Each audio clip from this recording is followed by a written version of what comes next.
Welcome, everyone, to the Wilmette Institute's webinar for September the 25th, 2022.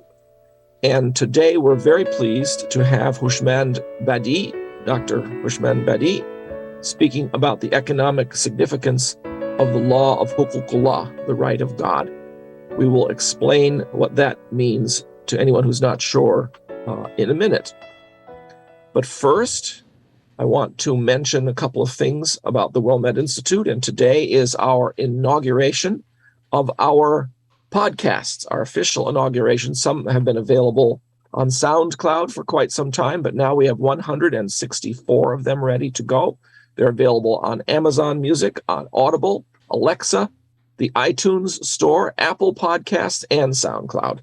And you will be able to go to any of those places and type in Wilmette Institute and pop up our list of podcasts and listen to all of our webinars. Pretty much have been converted into podcasts, with a few that we're still waiting for, and this one will be available at some point in a few days as a podcast as well. So now let me turn to introducing our speaker for the day, Hooshmand Badee. He's an academic economist with a doctoral degree in Baha'i economics. He completed a large book, Economics and the Baha'i Faith, which is largely a compilation, if I remember right, and that was part of his dissertation work. He's now also produced a second book, Principles of Spiritual Economics. That's the compilation in particular. He's delivered many talks and presented papers on economics and related subjects at numerous international academic conferences. He's worked as a lecturer in economics for more than 25 years at universities in the West Indies and the United Kingdom. He's currently a Wilmette Institute faculty member and a faculty member for BIHE, the Baha'i Institute for Higher Education, that provides education for Iranian Baha'is. He's also offered a training program on entrepreneurial development for the refugees on a voluntary basis. He left Iran in 1975, married. He has children in 3 countries around the world and grandkids there as well. And he currently, after moving around the world a bit to Bangladesh and to the Caribbean, is currently settled in Glasgow in Scotland. So that concludes my introduction. Welcome, Hooshmand. Thank you so much for joining us, and we very much look forward to hearing your presentation today. All right. Yes, thank you very much. So let me welcome once again everyone to this webinar presentation. As before I start and talk about this title a little bit, let me say that the aim of this presentation is not really to compare this revealed law of Baha'u'lláh with those man-made theories and views and models of economics. But we are using those models and economic theories to explore and understand better the law of Huqúqu'lláh. Also, let me say that the Baha'i faith is not an economic system, and the founders of this faith never claimed to be experts in economics. Baha'u'lláh, the founder of this faith, is the manifestation of God for this age. The contribution of the Bahá'í Writings towards economics is mainly indirect and is spiritual in nature. The goal of the Baha'i faith is to establish the new world order of Baha'u'lláh, in which economics and the law of Huqúqu'lláh is a part of the world order of Baha'u'lláh that we are going to discuss. So Huqúqu'lláh means the right of God. Or in this presentation, I mainly use the term Huqúqu'lláh, which is the original term in Arabic, but sometimes I will use the right of God, and sometimes simply I use huquq. In relation to the title of this presentation, I have to mention that it will be irrational to examine this mighty law of Baha'u'lláh only from an economic perspective without referring it to spiritual significance.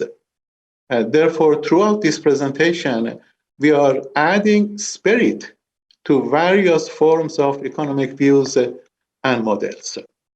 The plan for this webinar is in 9 parts.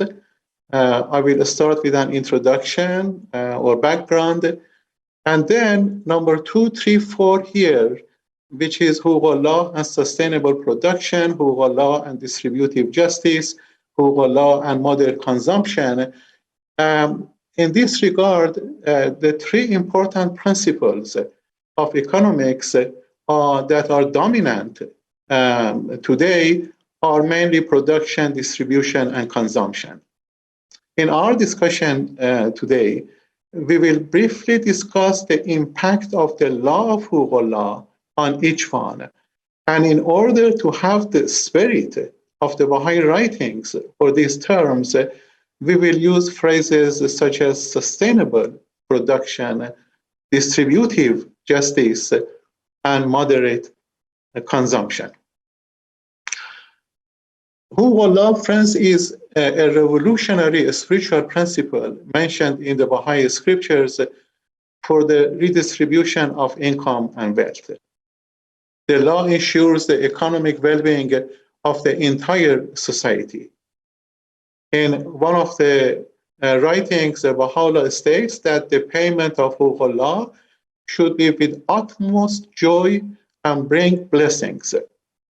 Therefore, if fulfilling the payment of Huqúqu'lláh is the cause of joy and blessings, then Baha'is will try to comply with this criteria.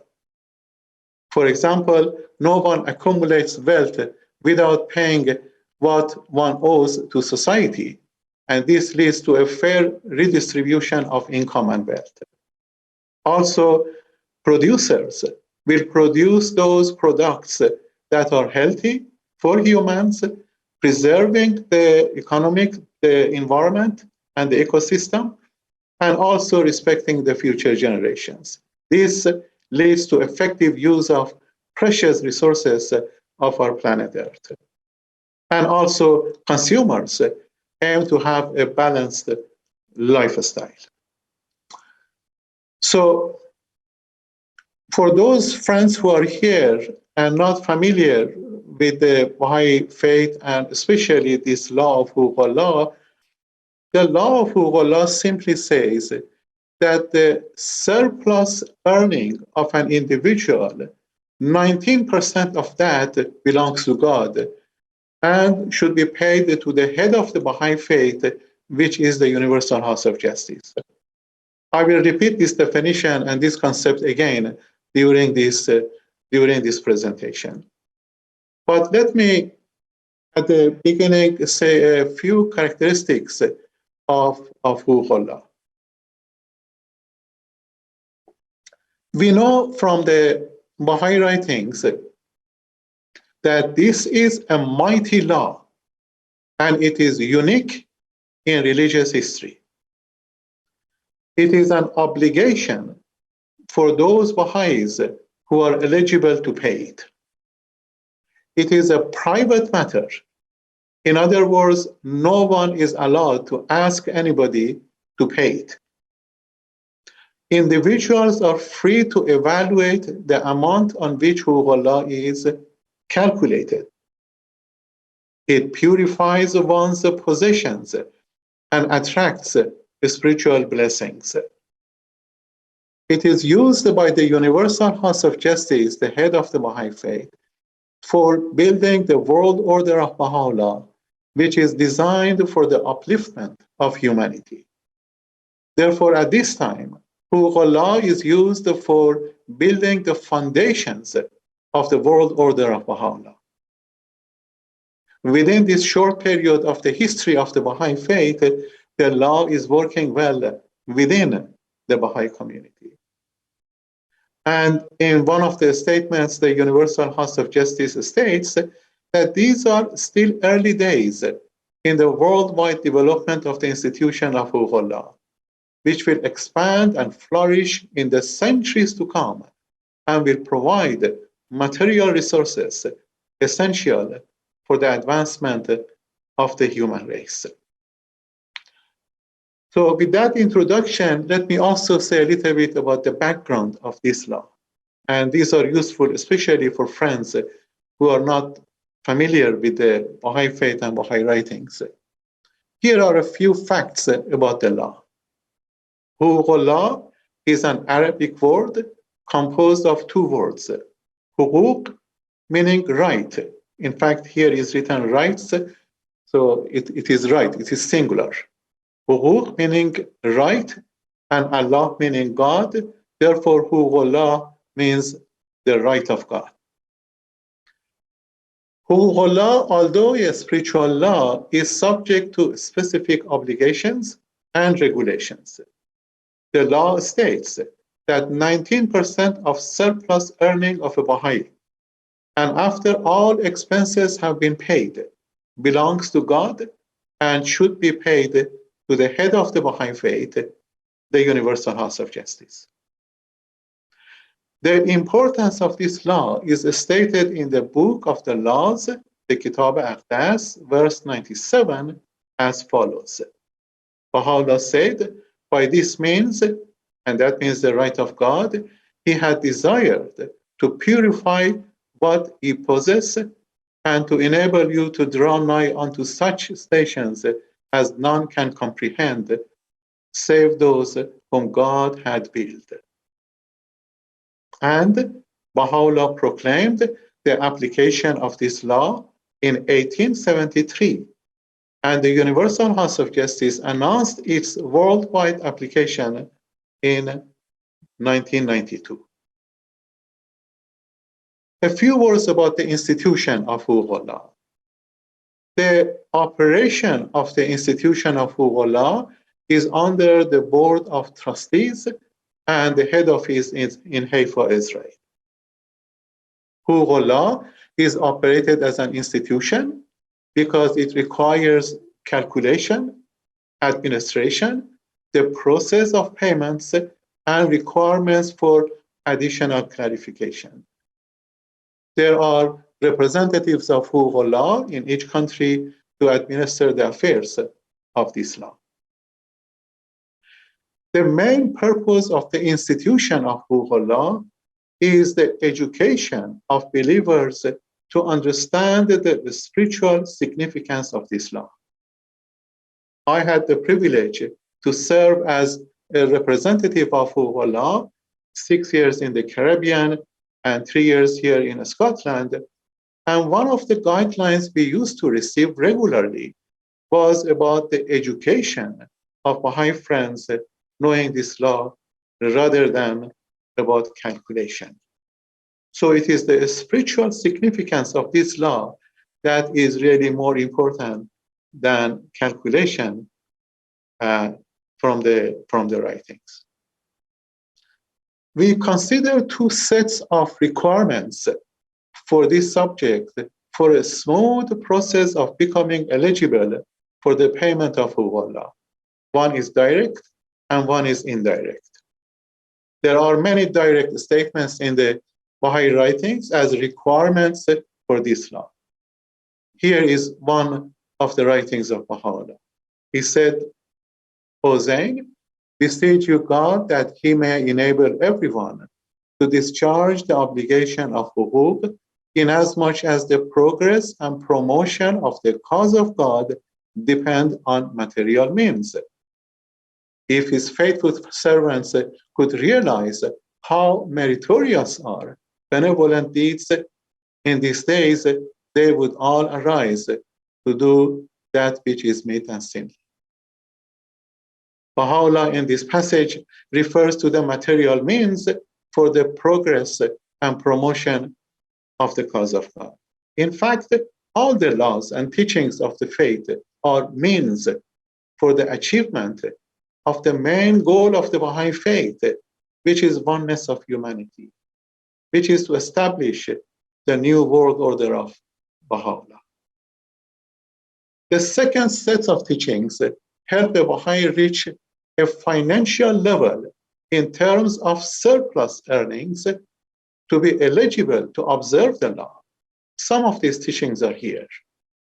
Work is considered as worship, idleness is discouraged, begging is prohibited, wealth creation is commendable, equality of women and men, and especially women empowerment, the importance of education and skill learning, and considerations of truthfulness and trustworthiness at work, the importance of innovation and technology, and using consultation as a method of decision making at all times.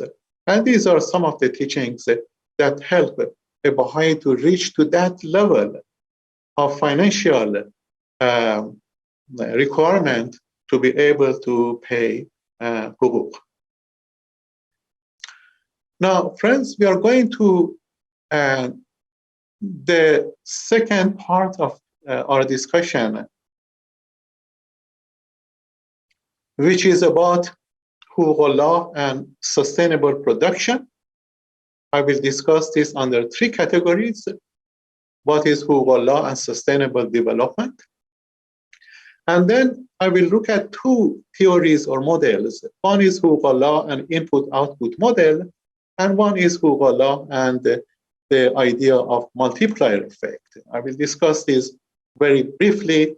This may be helpful, especially for friends who are who have some background in economics.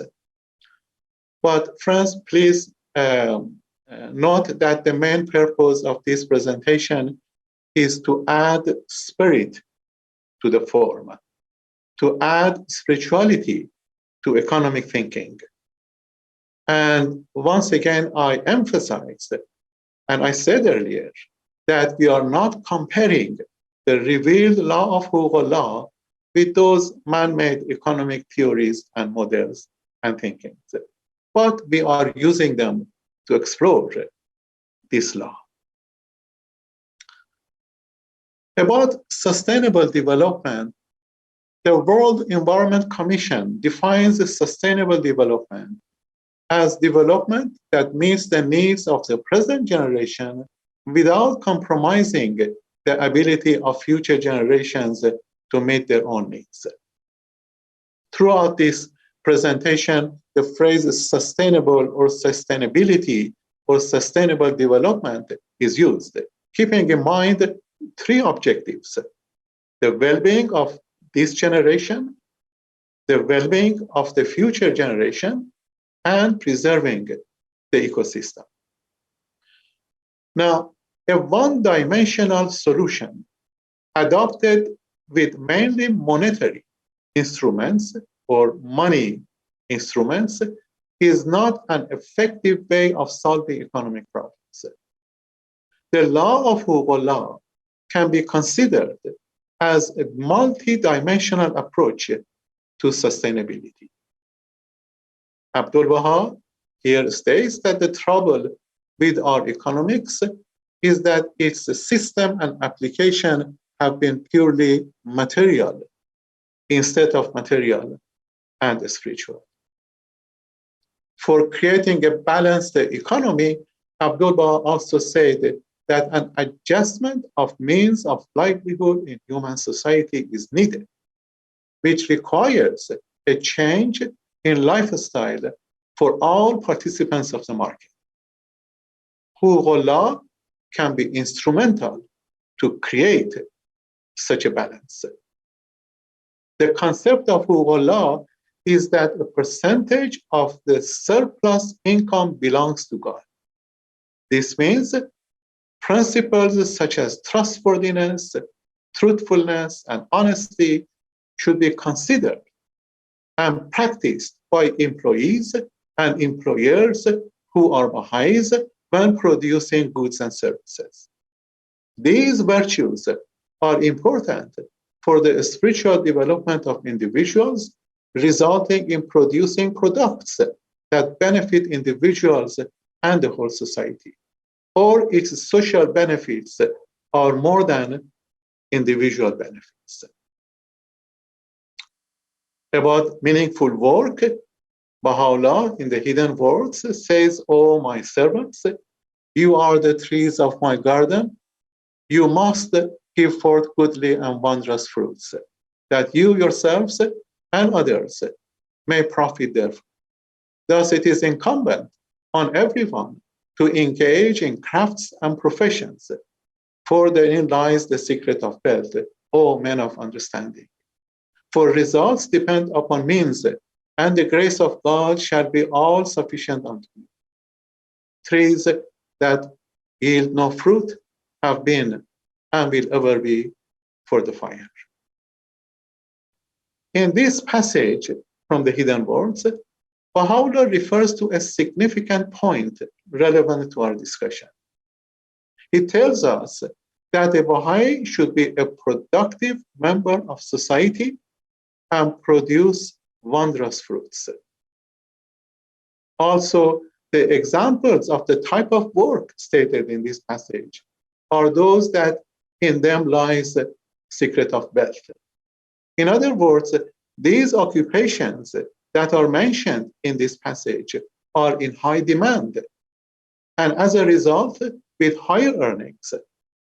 Higher earnings put a person in a good position to have a surplus income, a surplus earnings necessary for paying the hukuk.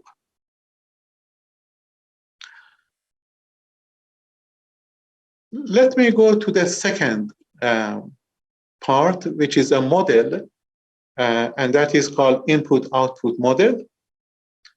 And let's see how Huqúqu'lláh can have an impact on this model.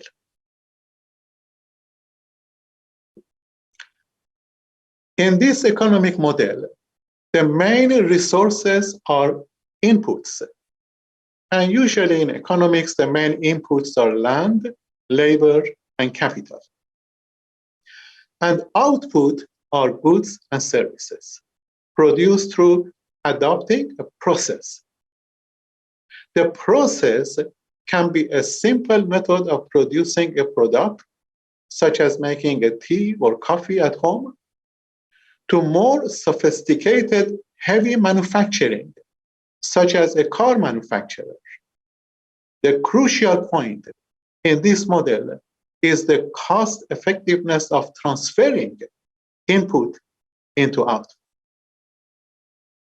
The economic idea of input-output model can be used to demonstrate the role of Huqúqu'lláh in producing products that are environmentally sustainable, economically beneficial, and ethically commendable. The model shows the process of converting inputs to produce output. In this model, the choice is a process that in economic terms requires cost-benefit analysis. We can choose to use all the resources available to us to make those products that are destructive, harmful, and unnecessary to humans and nature, or we can choose to use resources to produce products that are necessary and beneficial to all. Once human talent, capability, knowledge, wisdom, and moral and spiritual considerations are added to the process of transferring input into output, the choice of producing output becomes constructive, useful, sustainable, and ethical. In this model, Huqúqu'lláh is an ideal principle to help the process. Therefore, making conscious choices morally and spiritually should be considered as another resource and added to the input section. Huqúqu'lláh as a spiritual law can function as a useful principle to have an effect in the process of input-output model, to produce those products that are suit human dignity. In this writing of Shawqi Effendi, we see the process of the input and output model. He said, in such a world society, and of course he is referring to the Baha'i World Commonwealth, he said in such a world society, the enormous energy, now he's talking about input, the enormous energy dissipated and wasted on war, whether economic or political, will be consecrated to such ends, now he's talking about output, as will extend the range of human inventions and technical development to the increase of productivity of mankind. It is important to note that the Baha'i principles should not be considered in isolation. They are connected. The Baha'i faith should be considered as a package. For effective use of the law of Huqúqu'lláh in this model, the consideration of several other teachings would be helpful for an effective process of transferring input into output. And we noticed some of these teachings earlier, but especially the importance of work and the importance of education and skill training are very effective to help us in the process of input-output model.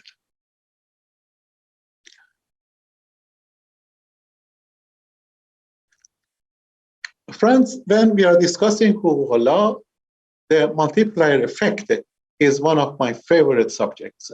And I hope I can explain this in a more simple way. The multiplier effect was introduced by John Maynard Keynes in 1936. It states that any change in the components of gross domestic product will have a multiplier effect on gross domestic product itself. For friends who are not familiar with this name of John Maynard Keynes, let me very briefly say that in economics, there are two figures that are very important. One is Adam Smith, the founder of classical economics, the founder of microeconomics, the founder of modern economics, and especially his book, The Wealth of Nations, which was published in 1776.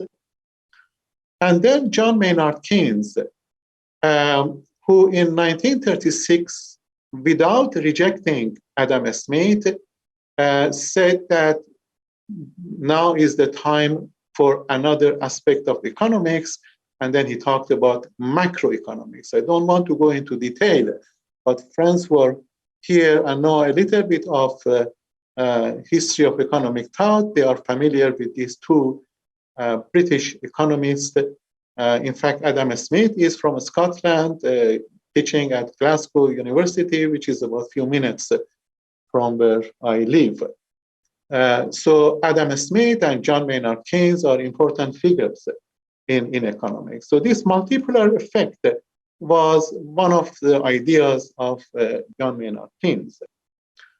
Now, I'm going to mention this very simplified formula because I need this formula to explain what is multiplier effect and how Huqúqu'lláh can have an impact on that.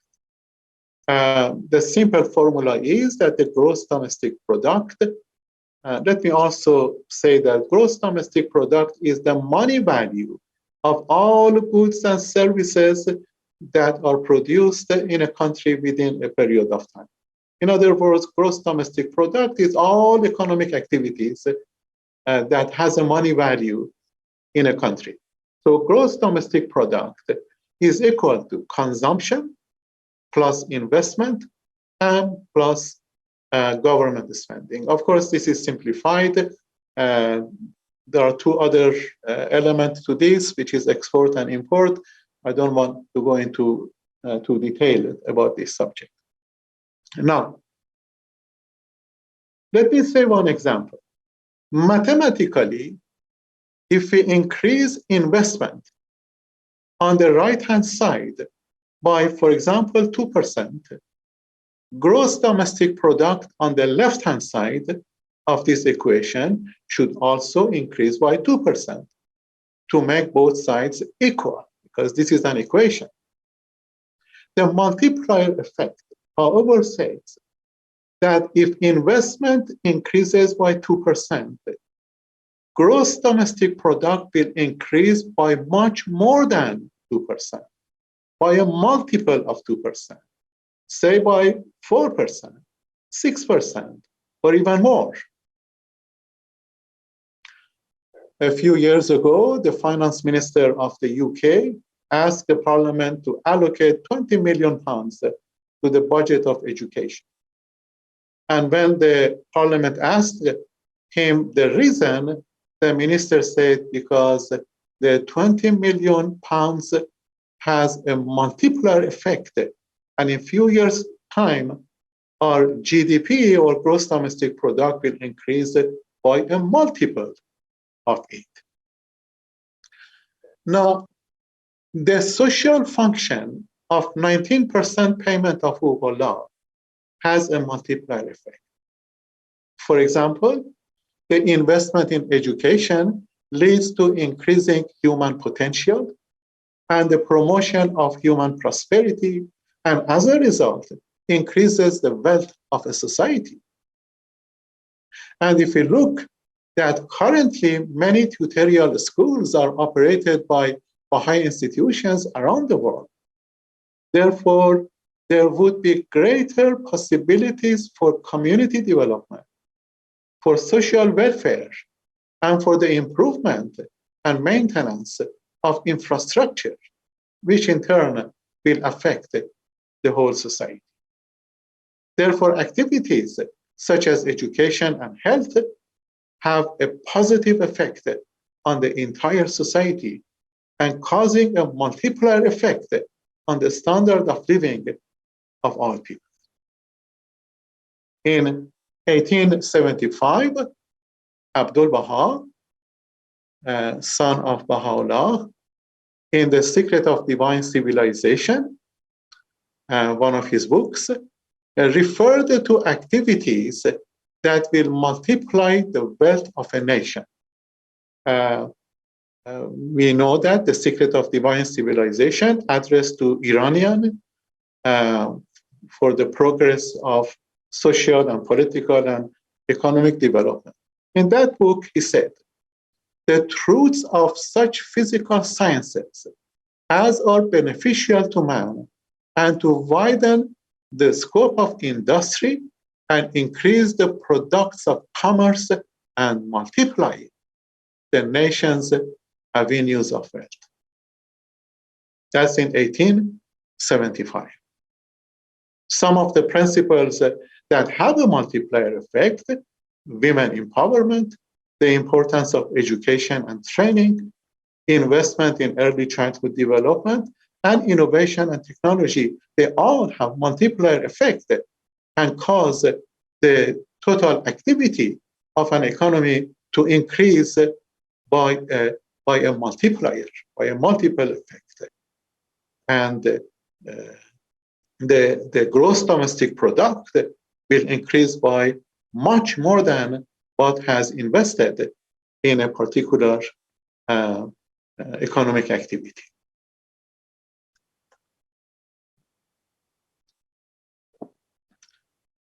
We go to the third part, which is Huqúqu'lláh and distributive justice. I will discuss this in two categories: Huqúqu'lláh and social function of wealth, and Huqúqu'lláh and a balanced economy. The social function of wealth and the concept of wealth is stated in the Bahá'í Writings. And for example, here Baha'u'lláh states that having attained the stage of fulfillment and reached his maturity, man standeth in need of wealth. And such wealth, as he acquired through crafts or professions, is commendable and praiseworthy. Now, the stage of fulfillment and reaching maturity in light of this discussion can be interpreted as attaining a high level of human potential and consciousness, where the acquisition of wealth becomes worthy if achieved through appropriate means and expended for the common good. Also, Abdul Baha describes how wealth should be created or acquired and how to be spent.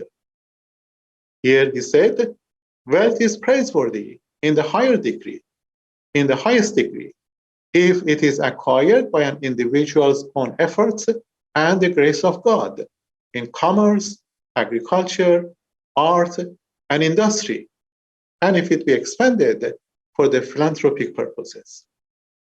Now, once again, friends, we see that the type of occupations referred to in this passage, they are all of high demand in the market, resulting in higher earnings.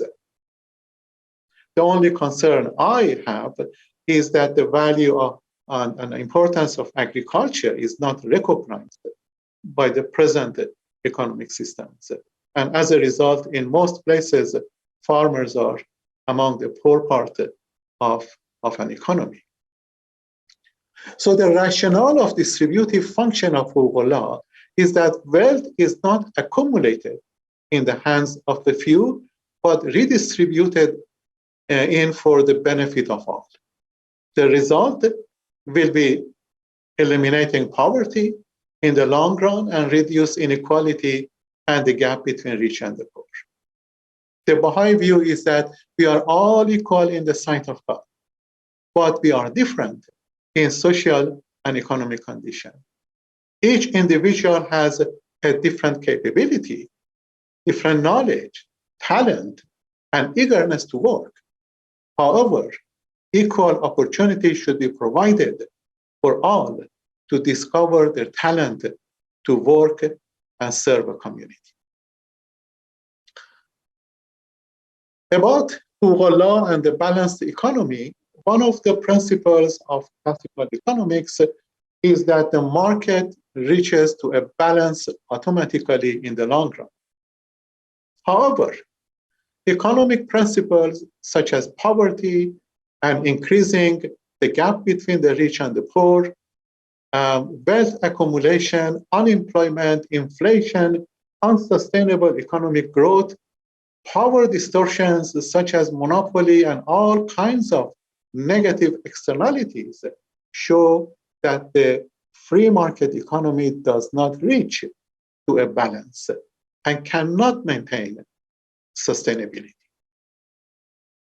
Dr. Ali Muhammad Warqa, the trustee of Huqúqu'lláh, suggests that this law can contribute to the establishment of equilibrium in the market. According to him, the rationale of the law is the inception of an evolutionary process, which in the course of ages and centuries to come, assists everyone in adopting a moderate way of living. He points out that the law contributes to establishing an equilibrium in the socioeconomic life of those who dwell on the earth, thereby eliminating extremes of wealth and power. Let's discuss a few words about next one, Huqúqu'lláh and a moderate consumption and lifestyle. For creating a balance in our economy, an adjustment of means of livelihood in human society is needed, which requires a change in lifestyle for all participants in the market. Huqúqu'lláh can create such a balance.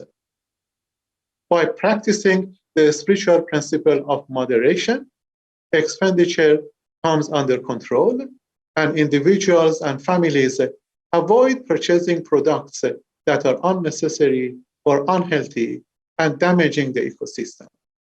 Hence, an additional part of the income will be saved.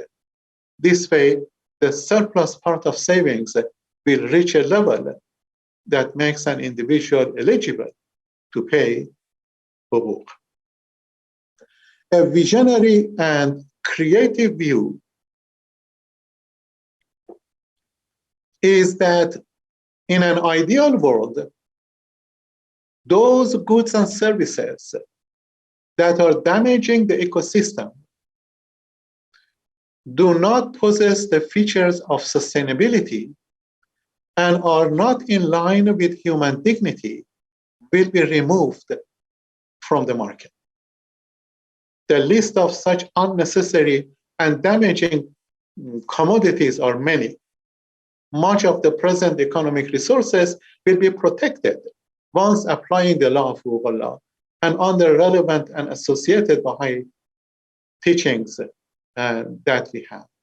In particular, the spiritual principle of moderation. The spiritual principle of moderation not only encourages individuals and families to use products that are useful and befitting human dignity, but also purifies wealth. Therefore, there is a close relationship between Huqúqu'lláh and moderation.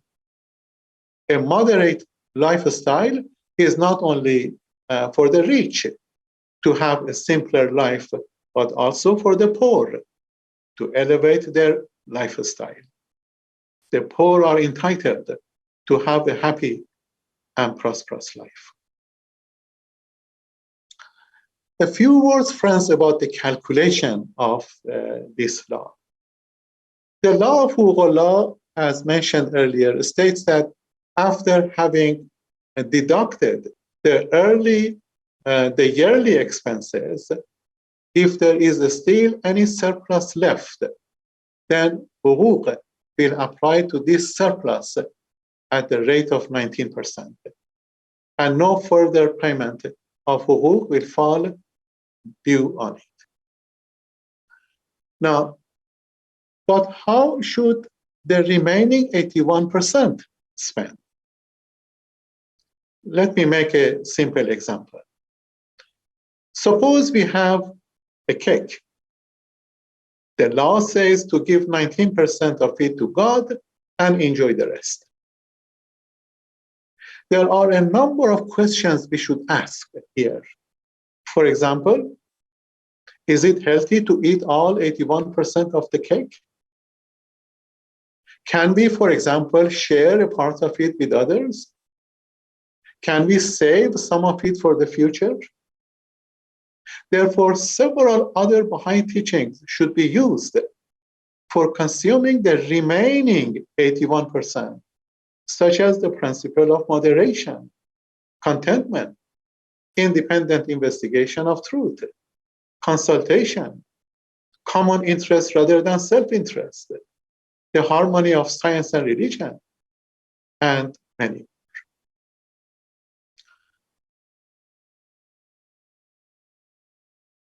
Let me say a few words about this next topic, the use of Huqúqu'lláh. An interesting point about the financial affairs of the Baha'i community is that the Baha'i community, which is widely spread around the world, is fully self-supported in terms of finances. However, most governments, which are geographically in smaller areas, always have budget difficulties in terms of financing their activities and are heavily in debt.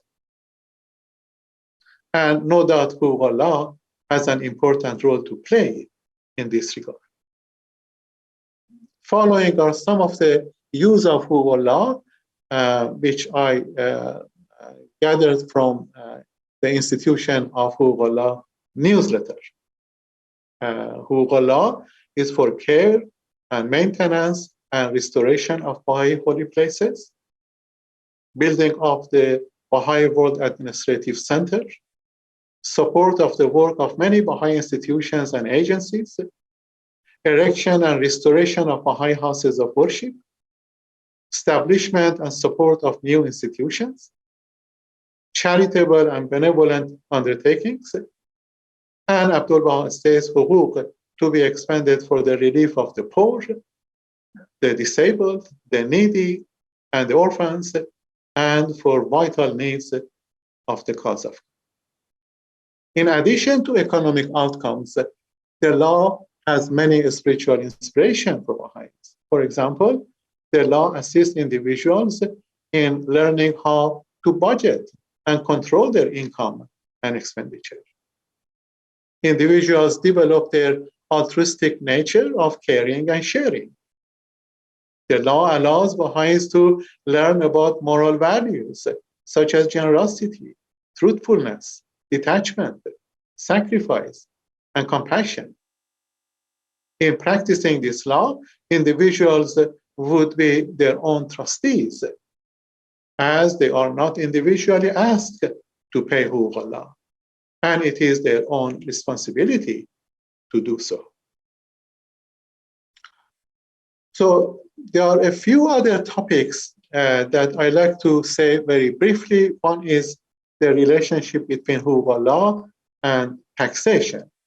Yes, simply, we have to say that Huqúqu'lláh is not the same as taxation. It should be noted that the concept of Huqúqu'lláh is not the same as taxation. On tax, for example, although implementing this law is a spiritual obligation, the effectiveness depends on paying with utmost joy. This is on Huqúqu'lláh. However, on taxation, on the contrary, it is compulsory and imposed on individuals. Again, on tax, as it is compulsory and collected by force, it discourages some people to earn more than a limit, or in many instances, avoiding paying tax.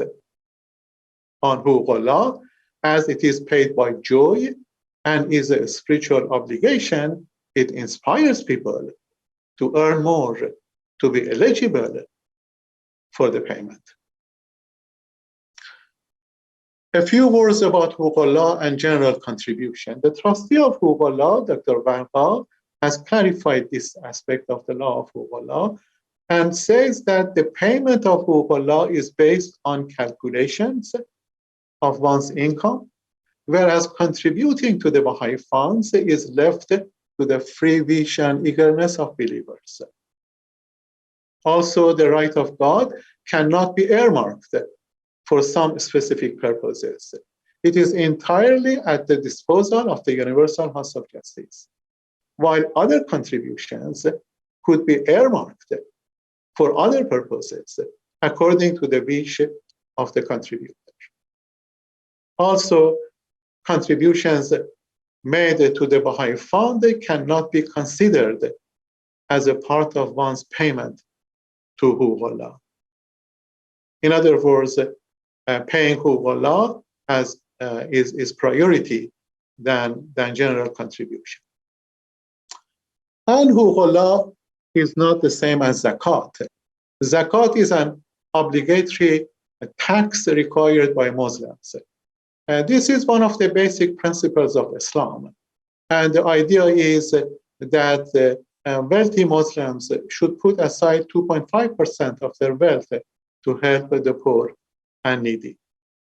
Baha'u'llah has accepted the Islamic law of zakat as another source of wealth redistribution. At this stage of the development of the Baha'i community, the law of zakat and the principle of contribution to the Baha'i funds are merged until the Universal House of Justice in the future makes an alternate decision about its application. So, friends, in conclusion, I like to say a few words about the function of money from an economic standpoint and related to Huqúqu'lláh and other sources of Baha'i funds such as general contributions and earmarks. From an economic perspective, the important function of money as a means is when it creates economic activities. Money is worthless if it does not be instrumental to economic development. Money is used throughout an economy to buy goods and services. In the process of movement or circulation, it enables businesses to pay for salaries, maintenance, and tools, and other things necessary to sustain business growth. As businesses grow, they create new jobs and pay taxes that the government requires to perform its objectives. Therefore, we see how important it is when money is distributed fairly and is in circulation rather than being accumulated.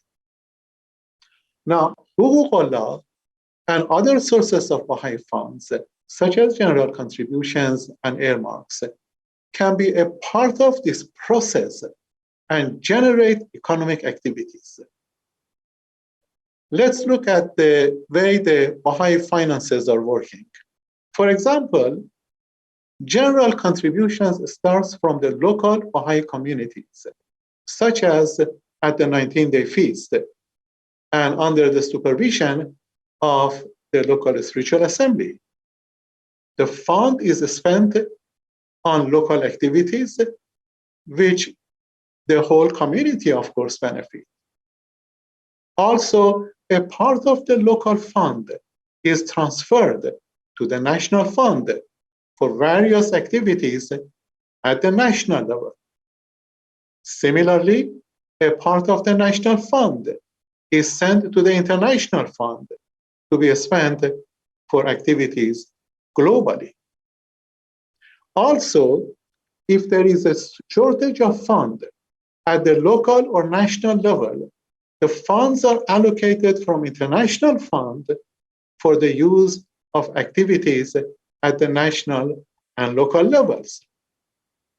In all these movements, up and down, the funds are in circulation and creating economic activities. Funds are not accumulated, but are in circulation. Therefore, the use of the fund from Huqúqu'lláh, as we saw a number of issues earlier, has become the cause of various economic activities, locally, nationally, and globally. The key principle that considered in all these movements is the belief in the oneness of humanity. With that conclusion, friends, I'd like to just also add here a few more references, which are friends who are here and they want to know more about, especially detailed of the law of Huqúqu'lláh, especially calculation, and all these, they can refer to these particular references. This particular presentation was more an academic presentation about the significance role of Huqúqu'lláh from an economic perspective.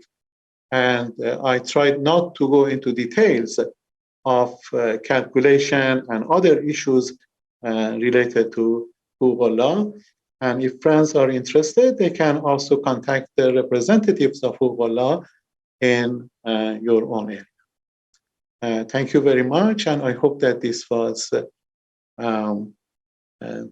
was appropriate for friends to know a little bit about this topic.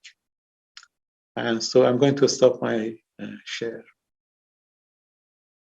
Thank you very much, Hooshmand. That was really quite interesting, especially when you think about the economic side of it, which we don't normally hear much about.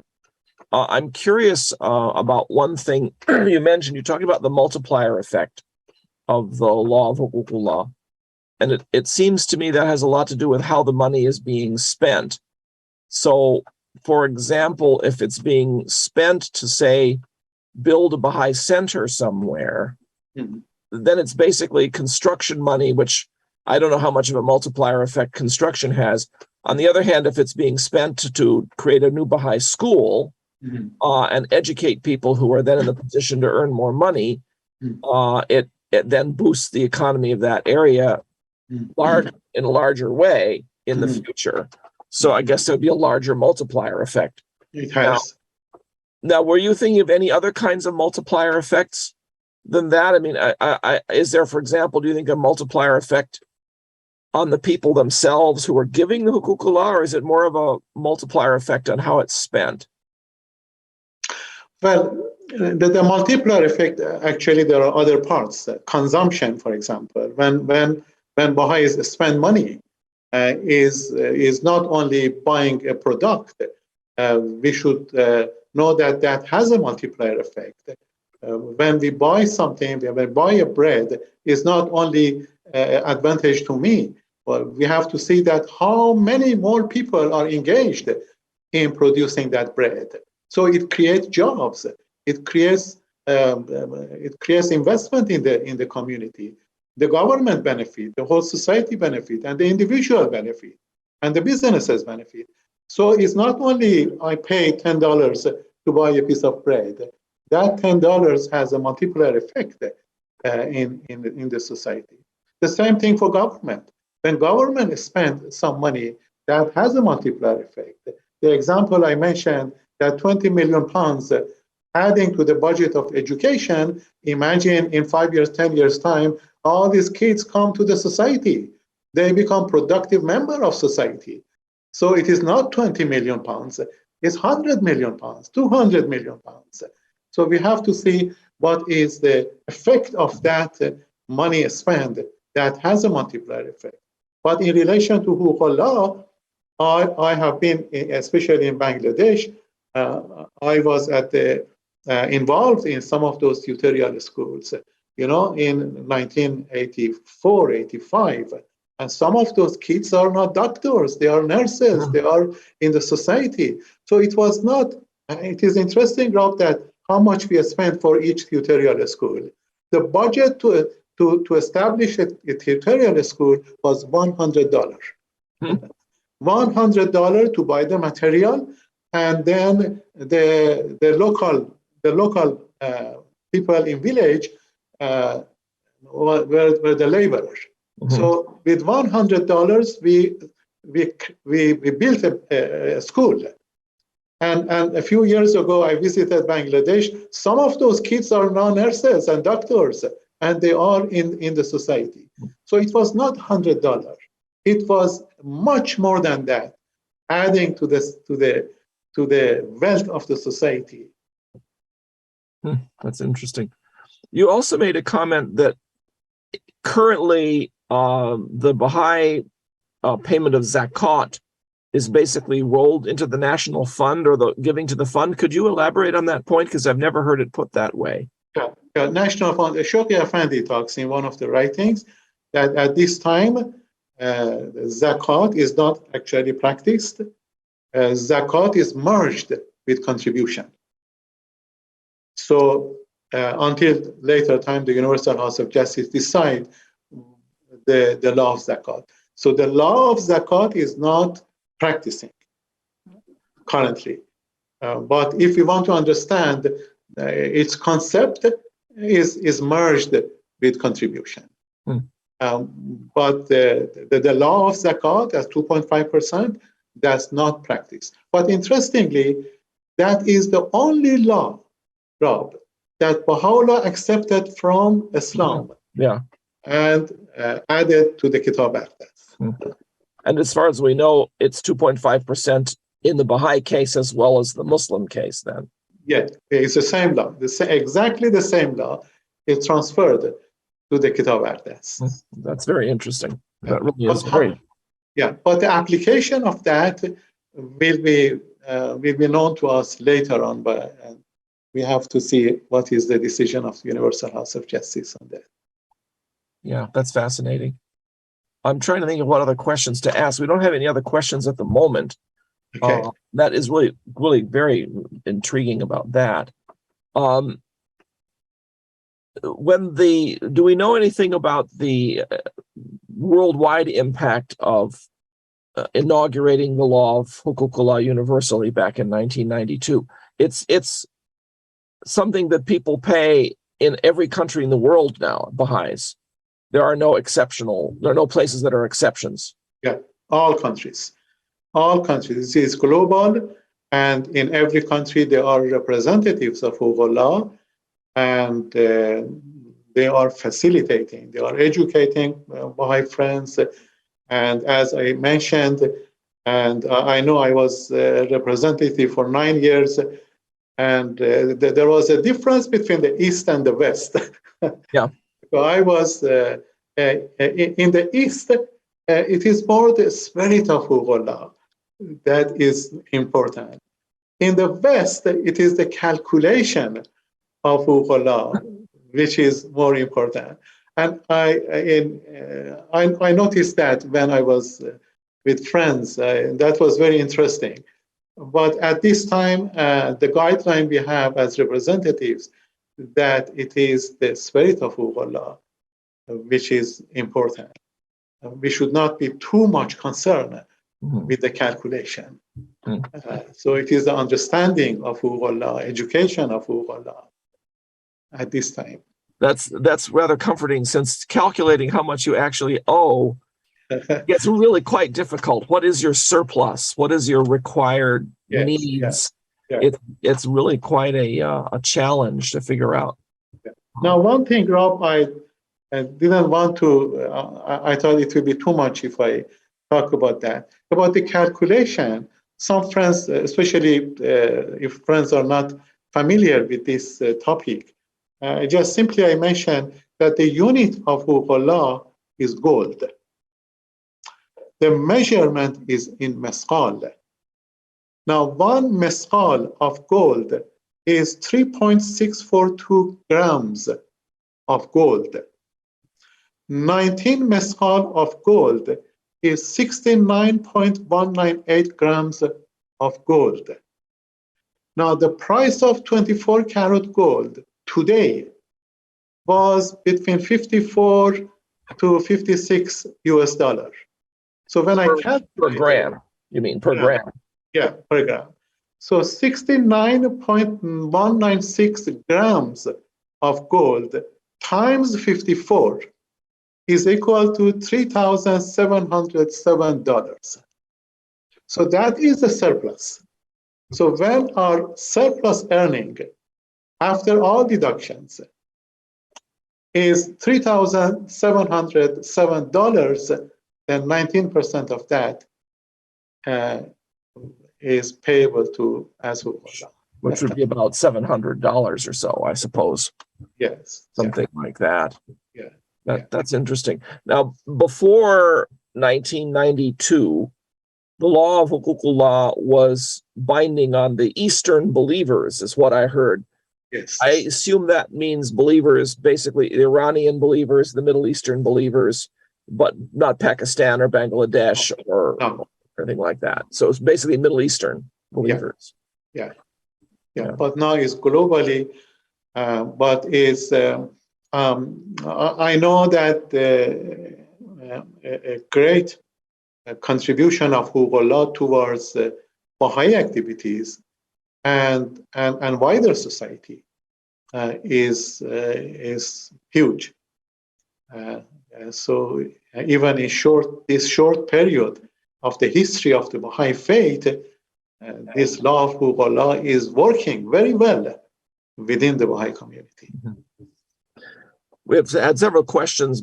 One person asked whether the slides will be available. I assume we can put them up Yes, on the website for the talk. And of course, the talk will be available on our YouTube channel. And if any of you have clicked through to the page that describes the talk, that page will continue to be available, but instead of a link to the registration, there'll be a link to the PowerPoint and a link to the recording and a link to SoundCloud too, probably, and other choices if we can figure out how to put all those up. Okay. Do you have the PowerPoints, or I have to send you? You have to. I think you better send it to Nikki and myself so that we can get it up. I will do that. Yeah, Marzia says, is there an economic explanation for the aspect of Huqúqu'lláh that the benefit reverts to the friends themselves? Because Baha'u'llah talks about how it reverts to the friends themselves. Can you explain that economically? Yeah, you see,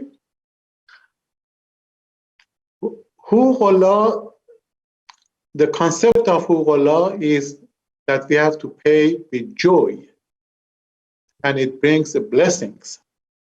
So if Huqúqu'lláh brings joy and blessing, I try to work harder to live to that level that I have 19% surplus to pay, and that's not finished.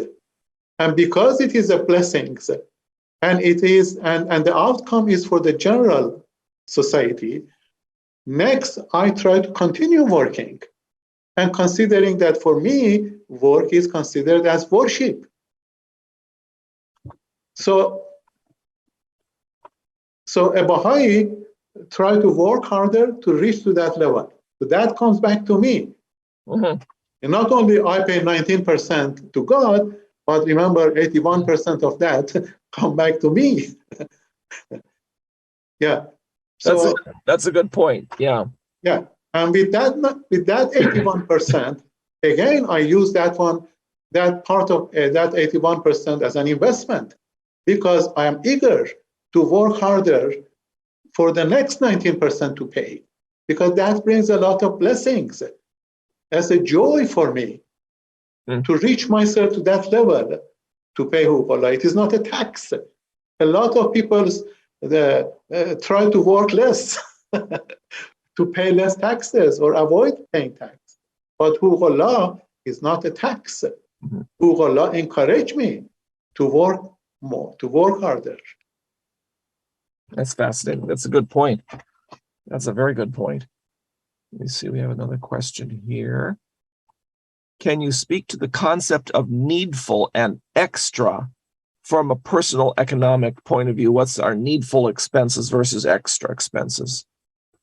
Yeah, well, the concept of needs and wants.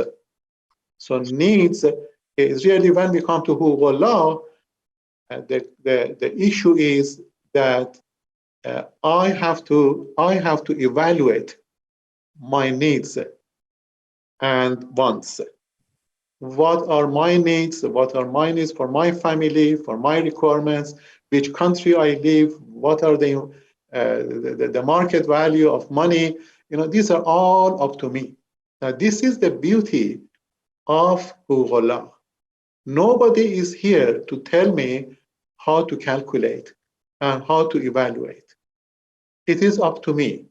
So, but when it is up to me, I have to consider a number of other Baha'i teachings, such as contentment, moderation. So, as I said earlier, the Baha'i writings and the Baha'i faith should be considered as a package. It is not only the concept of Huqúqu'lláh. We have to see what are other Baha'i teachings that should go along with Huqúqu'lláh, including contentment, compassion, unity of humankind. So these are all important to consider the Baha'i writings as a package. Well, this is more of a question for you as an economist rather than specifically related to Huqúqu'lláh, though I'm not sure if a Scottish economist can answer this question so well. Dorcas asks, what role does racism play on the economy of countries such as the United States? Yeah. Well, racism is a kind of discrimination. We have that kind of discrimination. Racism is one kind of discrimination. We have also religious discrimination. We have also sex discrimination. So from an economic perspective, discrimination means that there is less demand for a group of people. And when there is less demand for a group of people, it means their wage falls. Let me mention another simple example. If demand for any product fall, their price falls. Imagine if tomorrow the price of a product fall, the demand fall, we see that the price will fall. Labor is also the same thing. Labor, black or women or Baha'is in Iran, when demand for a particular group fall, their wage fall. So when wage fall, when the salary fall, put that group of people in poverty. That's what, if you look at the black people, women, Baha'is in Iran, we see that they have economic problems. Why? Because demand from economic perspective, friends who are economists here in this group, there is a supply and demand, and that demand curve shift to the left and the price fall. And that is not only for Black people, for all kind of people that are discriminated. And racism is one of them. Thank you. That's a fascinating answer. I don't see any other questions right offhand. Perhaps we'll be fortunate and someone else will pop one in here. But that was a very interesting presentation. And I had not ever thought of racism connected to supply and demand of labor and supply and demand of people. That's a very interesting approach to understand it. Yeah. There is a one of my topics, I think, is on YouTube, is about discrimination from economic perspective of discrimination, which I related racism to that also. But maybe that should be another topic for another time. Economic perspective of discrimination from a Baha'i perspective. Definitely. Well, one person here, Khashiar, says excellent presentation, and I'm sure others will also echo that. This should be quite a fascinating one for people to listen to when they want to learn more about the economic relationship of the law of Huqúqu'lláh to society. People keep raising hands, but I should point out to people that we're not going to turn on people's microphones and cameras. We have too many people in the audience, and it's too difficult to do that. So you're best off, instead of raising your hand, posting a comment in the chat or in the Q&A. And I see we now have a few more comments here, quite a few more, I'm glad to say. One person asks about the difference between zakat and Huqúqu'lláh. Yeah, I mentioned zakat is an Islamic law, is 2.5% of the wealth. Huqúqu'lláh is 19% of the surplus earnings after all deductions should be paid to the head of the Baha'i faith. Both zakat and Huqúqu'lláh are mentioned in the book of the laws, the Kitab Aqdas. However, the law of zakat is not practicing currently, but the law of Huqúqu'lláh is practicing very well within the Baha'i community. And you also, you said that zakat is on your total income as opposed to your surplus income. Yes. So that's another interesting difference between the two. Yes, that's another difference. Yeah, that's very important. And one person in the chat says, how often do you pay hukuk? Once a year? Well, you see, that's a very, very, very interesting question. Anytime your surplus earning reach to 19%, anytime you can pay your 19%. And at that point, the 81% is now free. So you don't need to wait for 1 year, you know? And in relation to that, Rob, there's another question that a lot of people ask. You know, in some of the poor countries, you know, especially in the villages, because we don't have that much money in circulation in villages. The question is that the Baha'i may not reach to that level of 19% surplus to pay Huqúqu'lláh. Then what is the situation for those Baha'is? They are not blessed, or, you know, this type of question. The Universal House of Justice now created another term, Huqúqu'lláh contribution.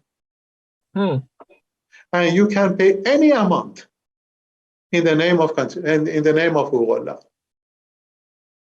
And yes, I was when I was a representative of Huqúqu'lláh in the Caribbean. One of our new Baha'is, so he was 2 months old Baha'is, you know, and he learned about Huqúqu'lláh, and he was a gardener, you know, his income never reached to that level that pay 19%. And every day that he used to work, he used to pay a little bit of that as Huqúqu'lláh. And it was not 19%. It was, it was the spirit of Huqúqu'lláh that was important. And that is Huqúqu'lláh contribution. Friends can give even $1, $2, $10. And the House of Justice will send the receipt as Huqúqu'lláh contribution. Christopher asks if there are any books as a new Baha'i for him to read on the subject. Well, if he's interested in economics, and if he send his address to me, I will send my own book, which is Economics and the Baha'i Faith. Ask him to send his address to me, and I will send. I have two books, as you mentioned, Baha'i Faith and Economics, and the Principles of Spiritual Economics. Yes, I will send both books to him as a present. Good, Christopher, write me, since you and I have been in touch, and we'll. But I'll forget if you don't send me your reminder. Yeah. Also, Rob, both books are in Amazon. Yes. Yeah, both books are Amazon in ebook. In ebook. Yeah, they are in Amazon. That's and good. They are very cheap. Sure. Martine says, what happens to the right of God in a shrinking economy? The right of God in a shrinking economy. We have to consider that the law of Huqúqu'lláh is not for present. The law of Huqúqu'lláh is at least for 1,000 years, and we don't know what will happen to the condition of the world in economy is always up and down.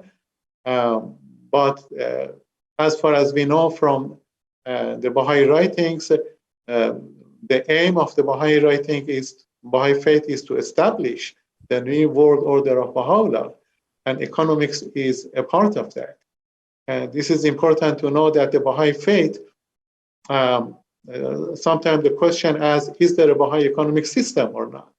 Currently, there is no Bahá'í economic system. But Shoghi Effendi, in his writing, says that in the future, economists will establish a Bahá'í economic system based on the Bahá'í writings. So hopefully, the world economy will not shrink all the time. And if the economy shrinks, Baha'is are also among the society. As others suffer from economics, Baha'is also suffer from economics. See, for example, the global financial crisis of 2008 was for all. And Baha'is also were affected. So, perfect. Don says, can you speak to the idea, or Dan rather says, can you speak to the idea that the Huqúqu'lláh creates a congruence between the material and spiritual aspects of life? I think you have actually, but I'm sure you can add more. Well, that is the basis of Huqúqu'lláh. Huqúqu'lláh is not purely spiritual, is not purely economics. It is a combination of spiritual and economics. But if you want to see which one is the foundation of Huqúqu'lláh is the spiritual principle. So it is the spirit that helped the form. So if you look at the economics as a form, right now there are many good models, good thinking. Some of the economic models that we have are excellent. The question is why they are not working. Right. We have beautiful theories and models and economics ideas. We have excellent economists in the world, but the question is why we still have poverty, why still we have so much problem, why we have global financial crisis. The issue is that all those beautiful thinking and ideas and models, they are just a form. They don't have a spirit. So Huqúqu'lláh adding a spirit to the form. Very good. Well, Paula says thank you, thought-provoking presentation. Julian and Suzanne say excellent presentation, thank you. Yeah. And so I will echo their thanks as well. This has been really a marvelous opportunity to explore the law of Huqúqu'lláh, both from a spiritual point of view and from an economic point of view. So I want to thank you yet again, Hooshmand, for this marvelous presentation. And I want to thank our audience for joining us, reminding you that we will be back in 3 weeks with a presentation on the greatest holy leaf by Bahá'í Rouhani Ma'ani, which will be a fascinating presentation. She's done a lot of research at the World Center about the role of women in the Baha'i faith, and so we can very much look forward to that. And until then, I want to wish everyone a happy weekend and see you again soon. Bye-bye. Thank you.